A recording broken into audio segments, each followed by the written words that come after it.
Hello mami, mga kababoy, ayan, good morning, nandito tayo ngayon sa bahay ni Lucky at for today's episode ay pinaliguan natin siya at nakatapos lang natin magpaligo sa kanya. Today's video, 116 days na si Lucky at kitang-kita nyo naman ang kanyang katawan, ang laki-laki na. Pati yung didi niya, nakita nyo na parang imbudo. Ayan. Ito yung pang number 4 natin na vlog kay Lucky. Ayan. At ito nga pala mga miss, sabi ng mga bihasa na sa pagbababoyan dito sa amin. Kapag daw yung tae ng baboy ay maliliit na, isa din daw yan sa mga sign, kasi alam niyo naman pag nagtatay talaga tumatay talaga yung mga baboy natin, di ba, malalaki, lalo na kapag ang baboy natin ay inahin, mga malalaki na, malaki talaga din yung tae nila. Pero dito sa video na to, sa araw na to, for 116 days, yung nilalabas ng tae ng dumi ng ating alaga ay halos maliit na siya. Malaki lang ng konti doon sa ano yan, sa tae ng kambing. Kaya for today's video ay nilinisan na natin siya. Maaga natin siyang pinaliguan at sinampo ko nga siya dyan.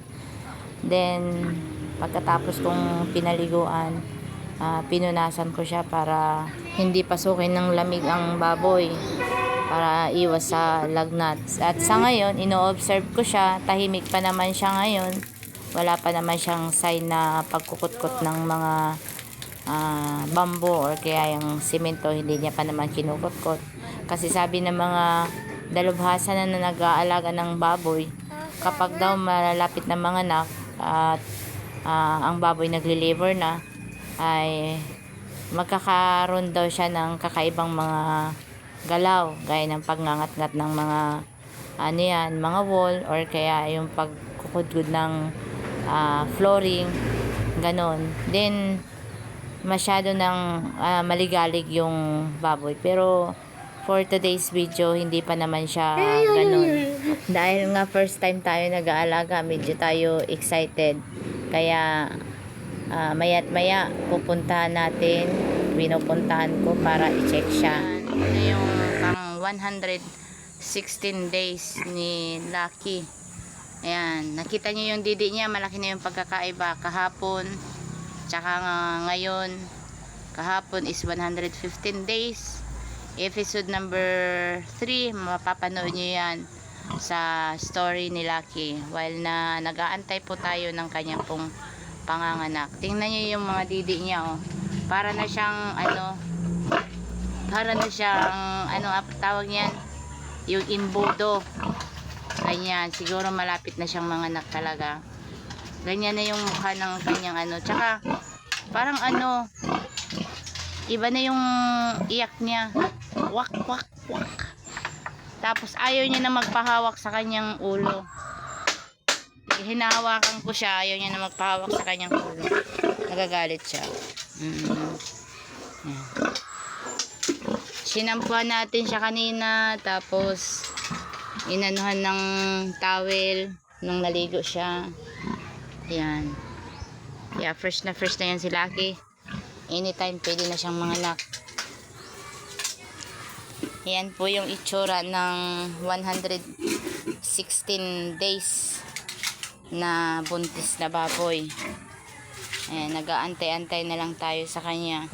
Kahapon naman, yung ari niya masyadong malaki. Ngayon parang kumipot yung yung ari niya. Baka mamayang gabi o mamaya lang pwede na itong mga anak. Tingnan natin yung suso niya. Magalit lagi ha. Oy, matigas. Matigas po yung suso niya. Tingnan natin. Ay, marami nang lumalabas. May lumalabas na siyang oh. May lumalabas na siya, oo. May lumalabas na siyang gatas siya, parang galit si Lucky, oh. magalit, Lucky. So, yan po yung pang episode number 4 natin kay Lucky. 116 days. Ayan.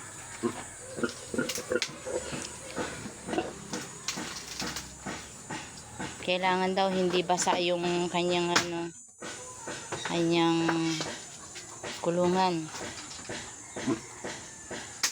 Ayan. Uy, galit si Lucky.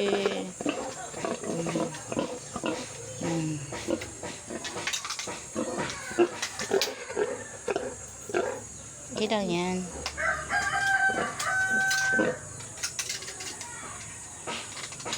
Pangalawa niya na tong pagbubuntis.